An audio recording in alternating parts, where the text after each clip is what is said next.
no. He couldn't make it, so then we moved to someone else in Charleston.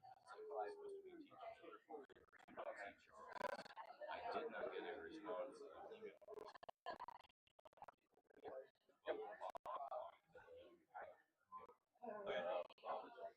Yep. Okay. Yep.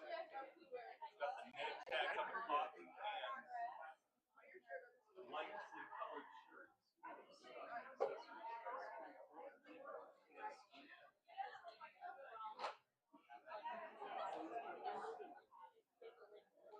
where they're going out there. No, just the straight line.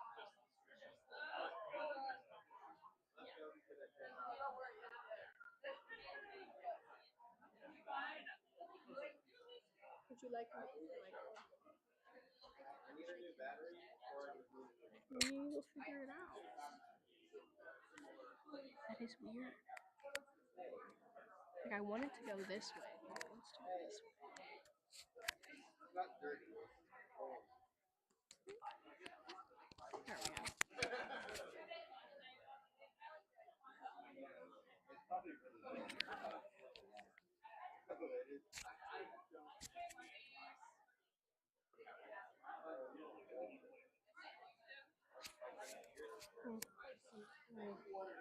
Thank you.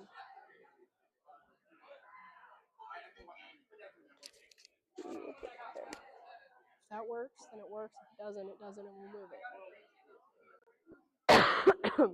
I'm wondering if Pearson wants me to use like the mic that we usually have in here, because I don't know if I can project that much.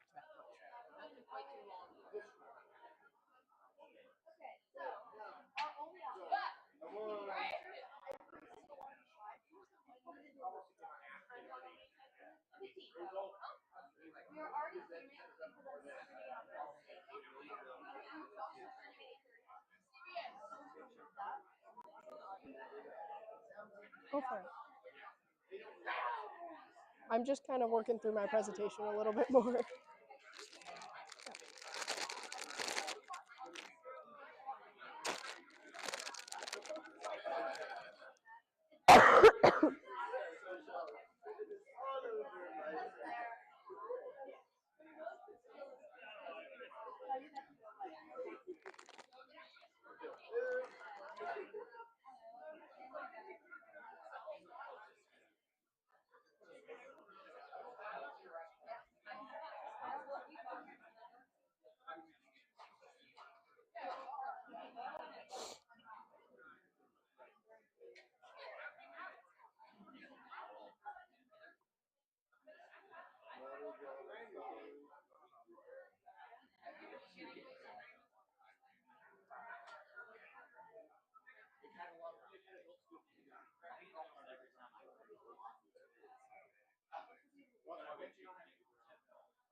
Come out here and see if your guys' lights can work. Yes. Okay.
Where do you want us to have this?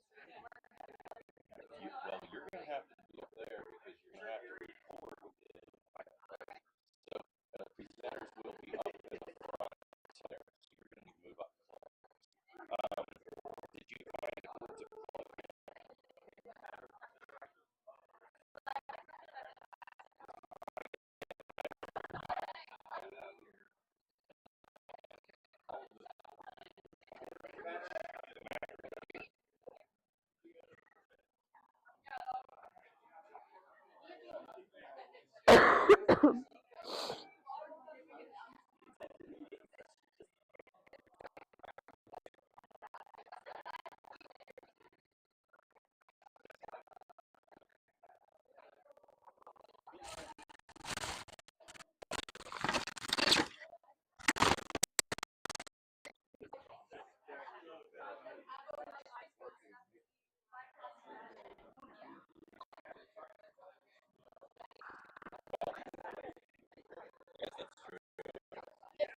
But those trees had it coming.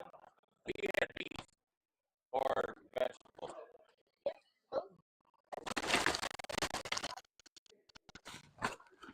Plug it in through the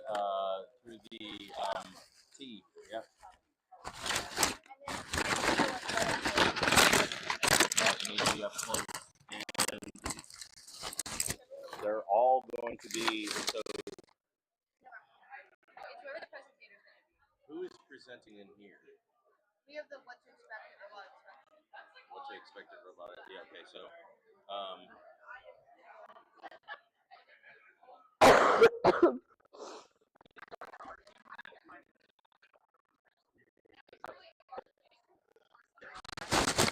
Thank you.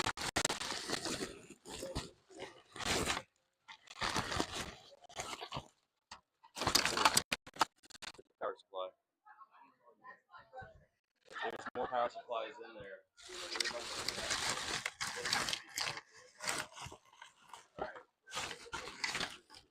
Here, get a better brick. Here. How much? I don't know about the cords. Yeah, we're gonna have to record that. You got a schedule up right now. They're all USB. That's fine. We can use them. Down in there, I need a USB to USB-C.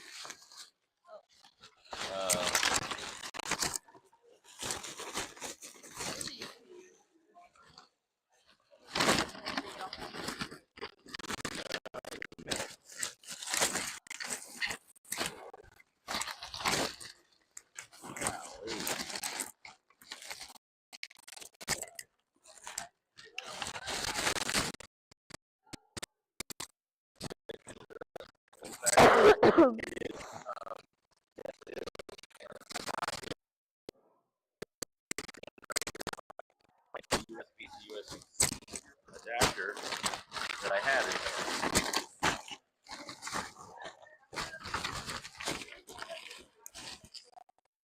All of them.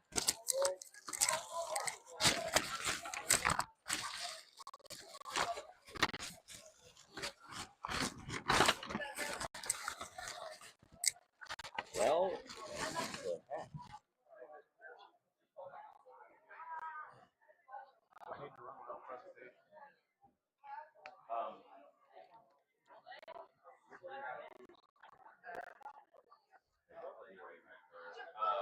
Do you have it? Do you have a MacBook with you or? Okay. One second. Well, I looked at it and I was like, I want to know what that is. Probably not in there.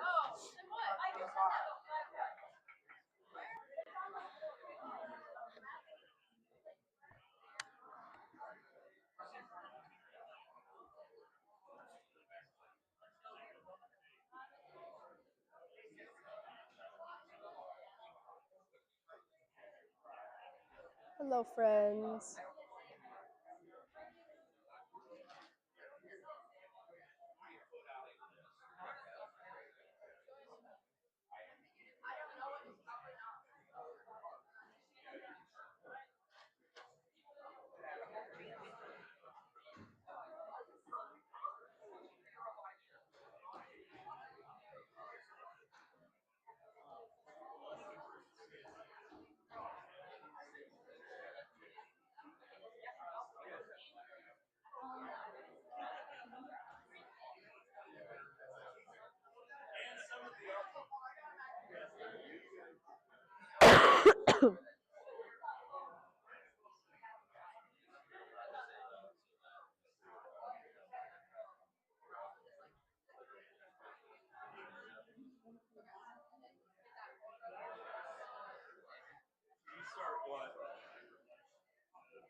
Preseason planning.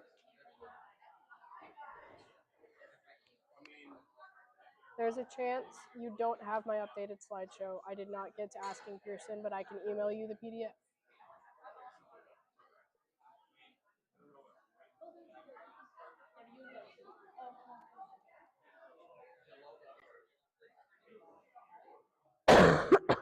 Also, Abby, I just airplayed to the projector and did the thing, so I don't know. Yeah, because I figured it was like you guys have your own thing, so I think it works.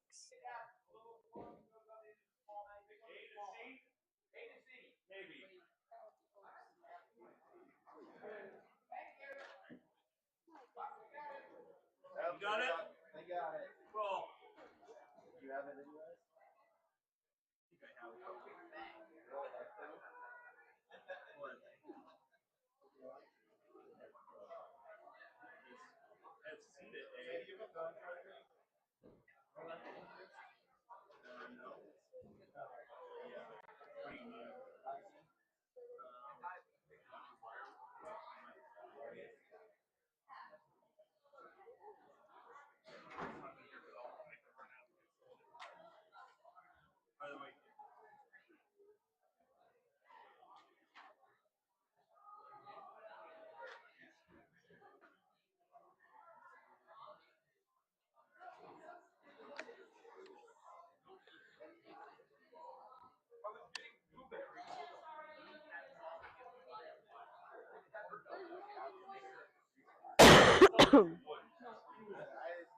You yoinking it? Yes, for a lot.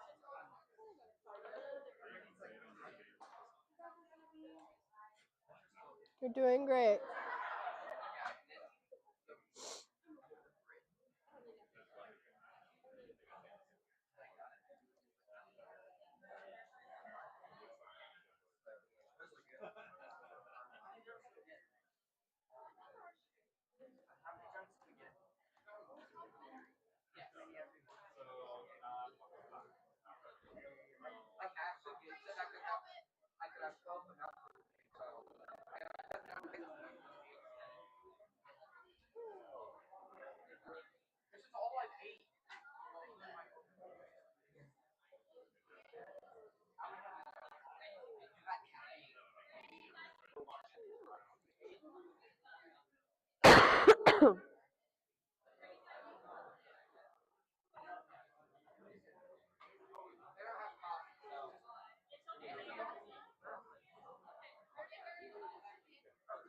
Mhm. Starting at 9. Yep.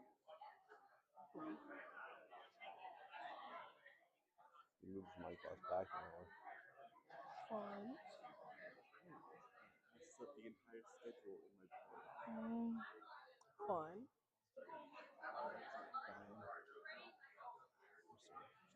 Okay.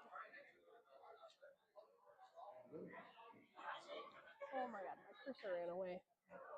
Okay. So it is 9. Are we mostly ready to start? I'm gonna check in with you guys because I know there are probably still some people filtering in and out. Okay. Can you guys all hear me too? Because if you can't hear me, I can probably get a mic. Okay. So I'm honestly gonna wait a little bit and let people kind of filter in because I know there's probably still a ton of people. Oh, So, it does. We're gonna wait just a second and then I will get started. That makes sense. I have a question. I might have an answer. Which one of you is older? How's that an important question? It's very important. Which one do you think is older? Dan? Nope. Huh. I would have guessed that. So the projector in there, it's not popping up in the air.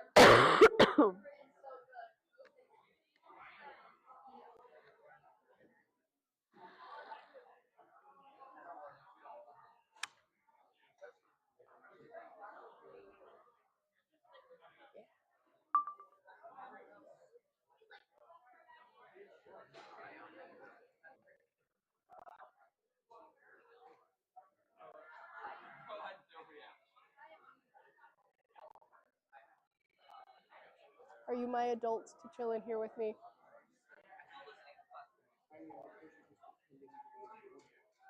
Nice. I'm kind of just waiting a sec for people to filter in. I'll be here. Get ready. Mhm. Will do.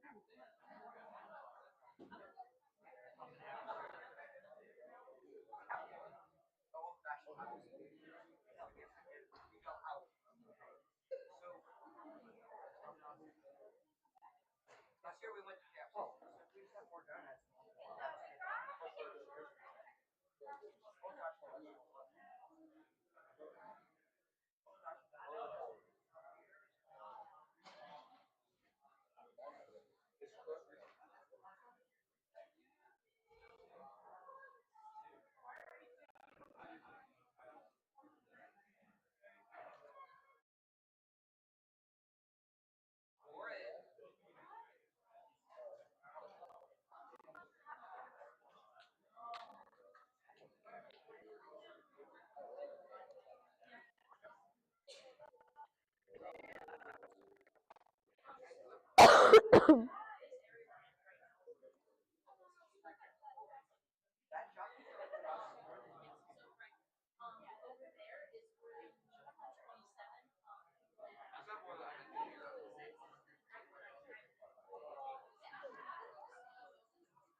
Alrighty, okay. I kind of give it about 5 minutes for everyone to settle in, but I think we're almost here. Okay, we all good to start? Cool. Okay, so this is planning your FRC season. I'm kind of going to talk about how we do preseason on 1764 and then touch on both build season and postseason, but mainly on planning preseason. So on the note of me, I am Ember Cox. I am the CEO of 1764. So I'm mainly responsible for making sure that logistics are running smoothly and that everything kind of just goes as it does and ensuring that everything's planned out and ready to go and we're pretty much just going with the flow.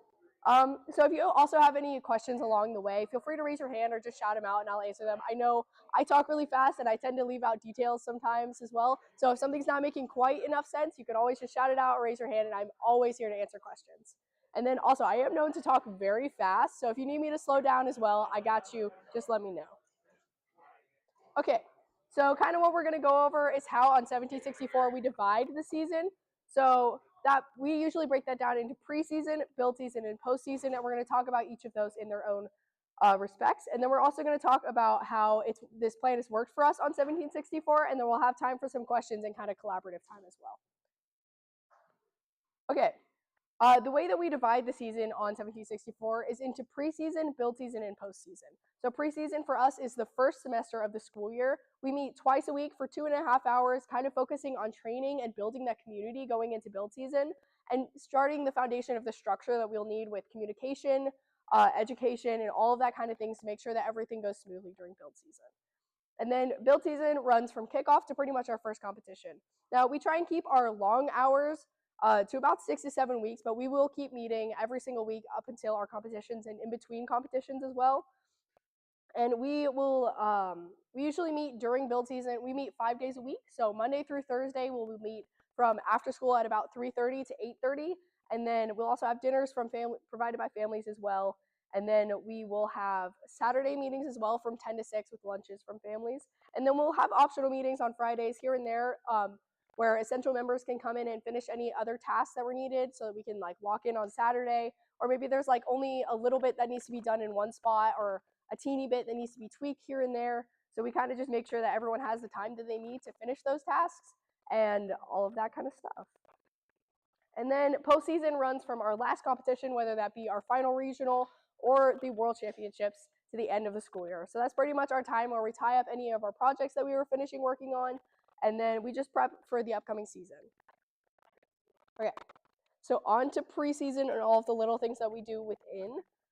So why is preseason planning important? So the reasons that we kind of put an emphasis on preseason planning on 1764 is that, one, it maximizes the time that we have during preseason. Since we only meet for 2.5 hours 2 times a week, we don't have a lot of time to get everything in that we need to do.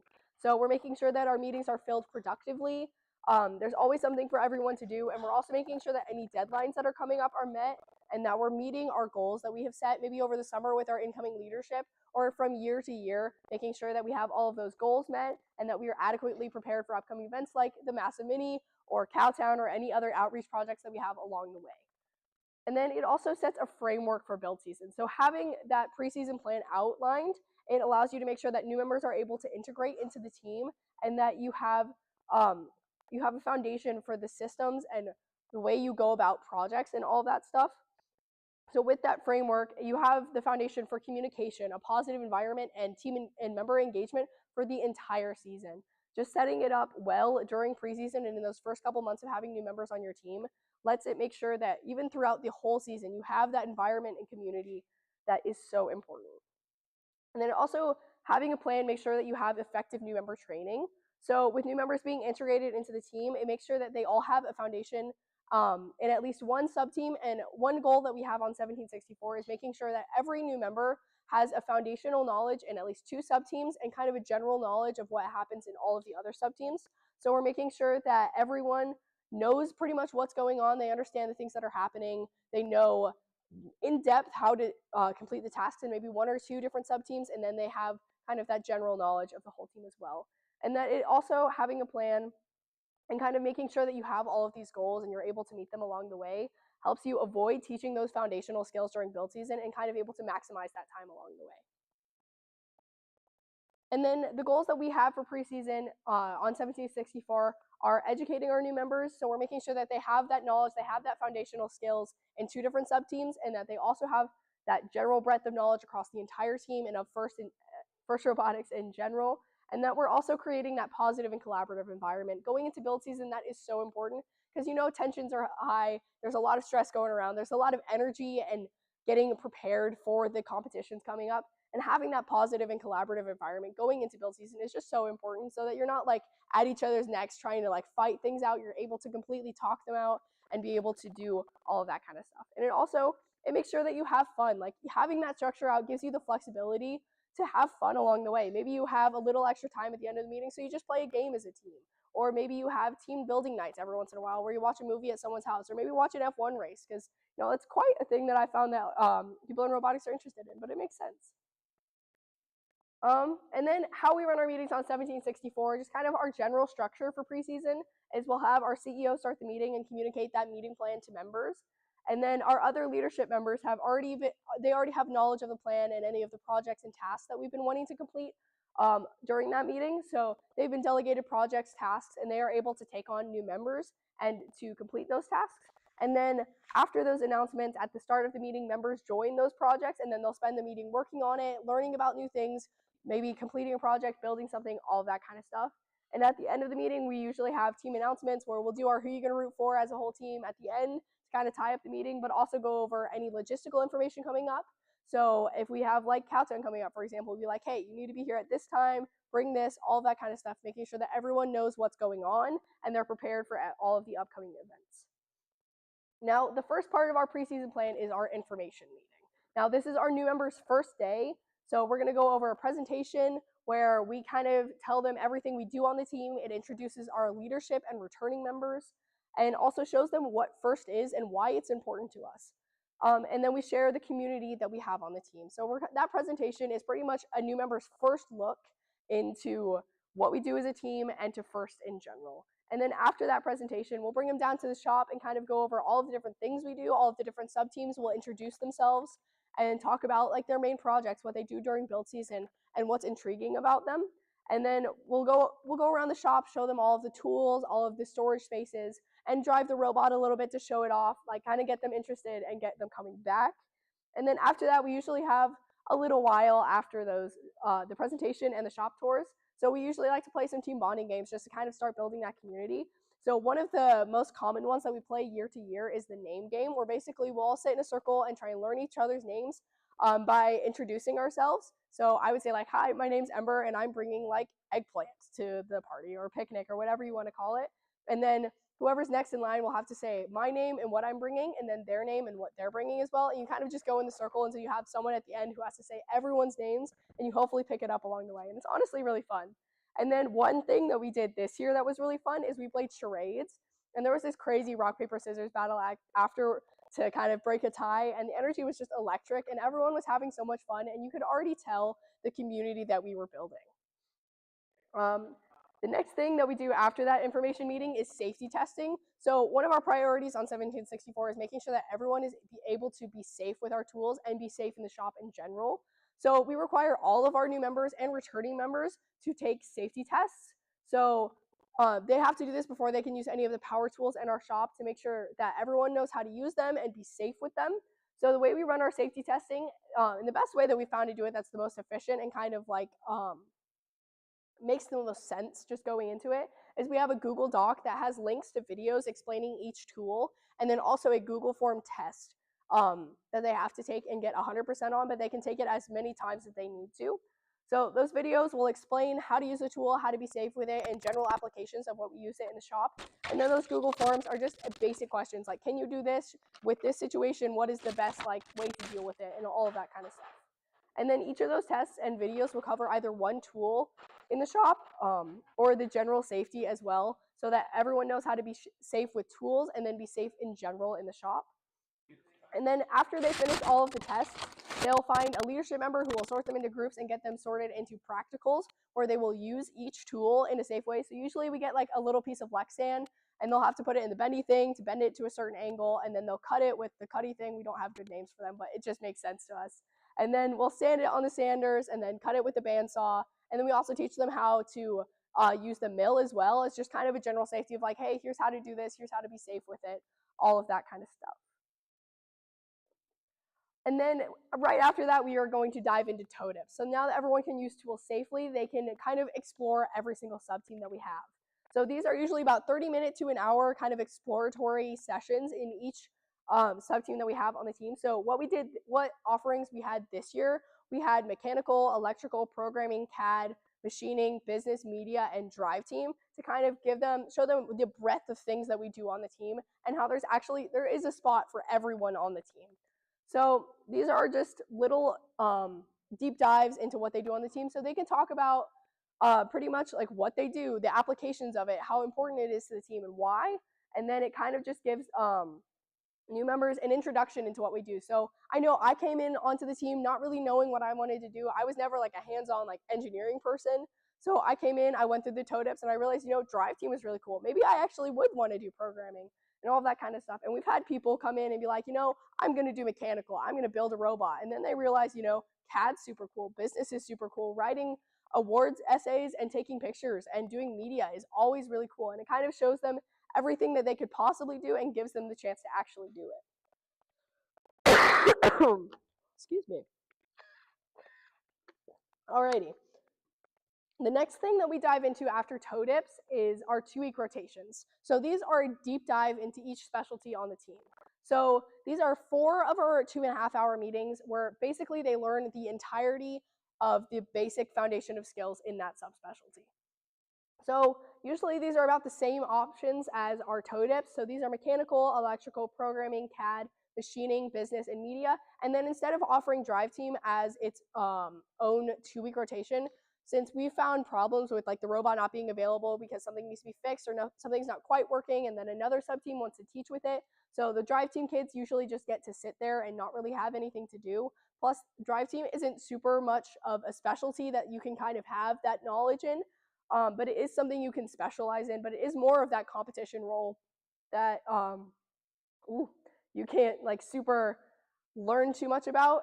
So we found that instead of offering it as a 2-week rotation and like deep diving into everything and driving for the entirety of a meeting, we'll offer like 30-minute polls for people who are interested, where we'll pull them out for like 30 minutes, run them through a couple drills, run them through the theory of how drive team works and all of that kind of stuff to make sure that they understand it. And when we come to tryouts during build season, they kind of have knowledge of if they want to do drive team or not.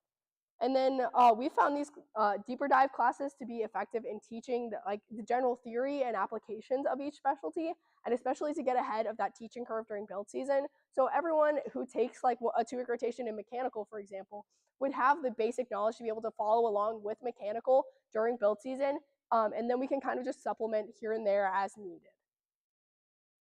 And then one thing that we've started doing as well now is specialization blocks. So we usually have a couple weeks of meetings at the end of the year that are usually just cleaning, maintenance, all that kind of stuff. And it's just like, it's not the most interesting. We have members not showing up along the way. So instead of just kind of having those filler meetings where we're not doing much, we decided to add specialization blocks. So these are 2.5-hour meetings where our slogan for them is you can dive into something new, something niche, or dive deeper into something you already know about.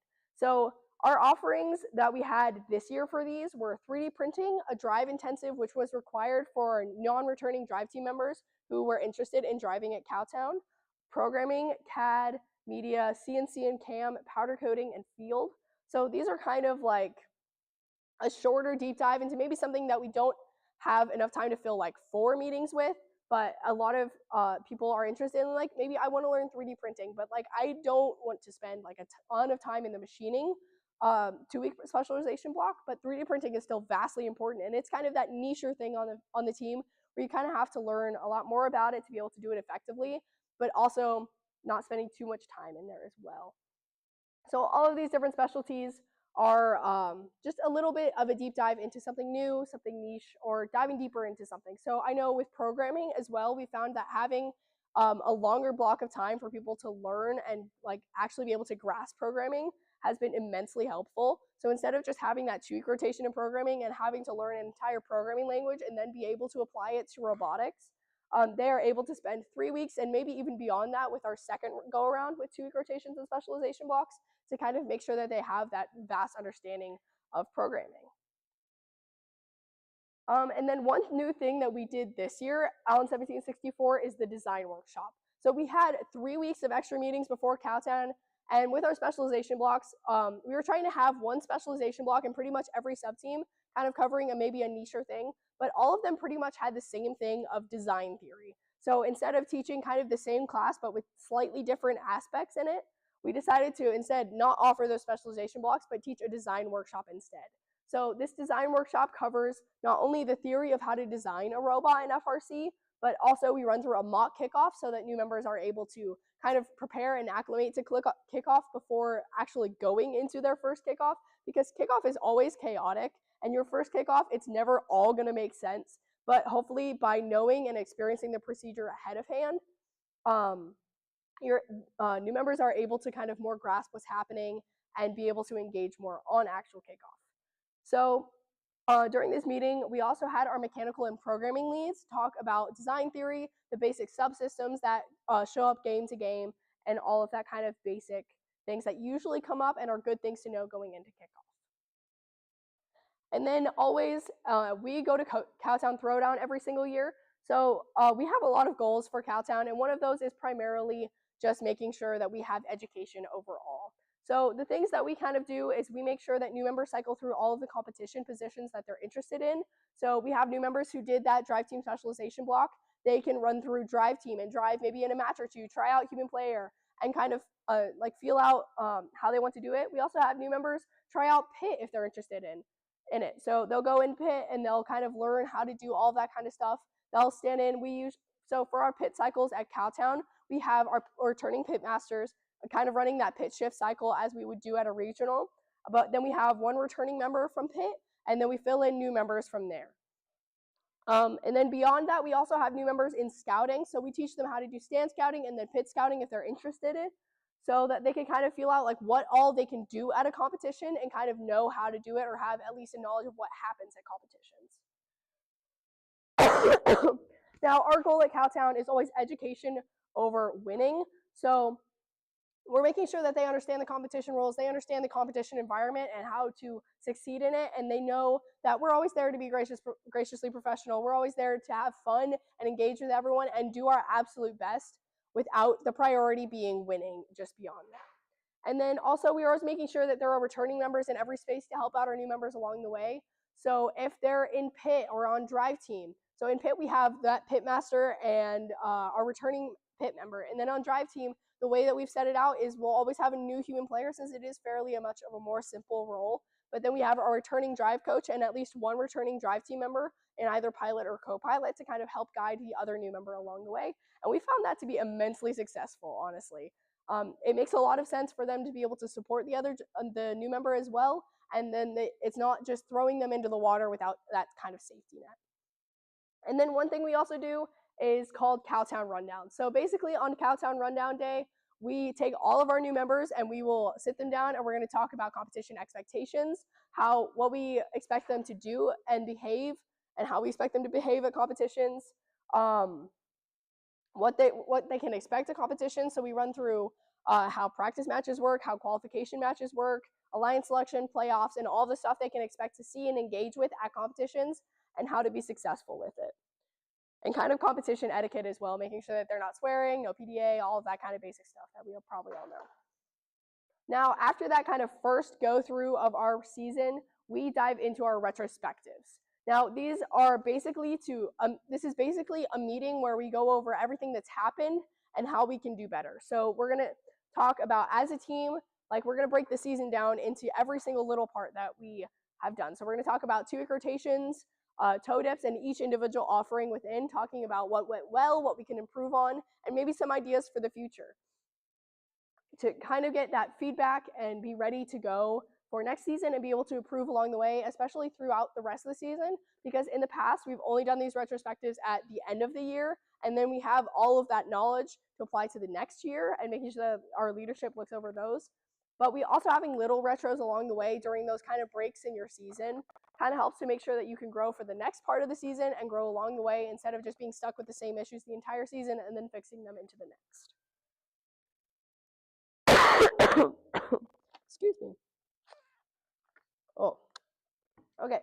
And one thing that we're doing new this year on 1764 is our hands-on projects. Now, this hasn't come up for us yet. It's starting in about 2 to 3-ish weeks.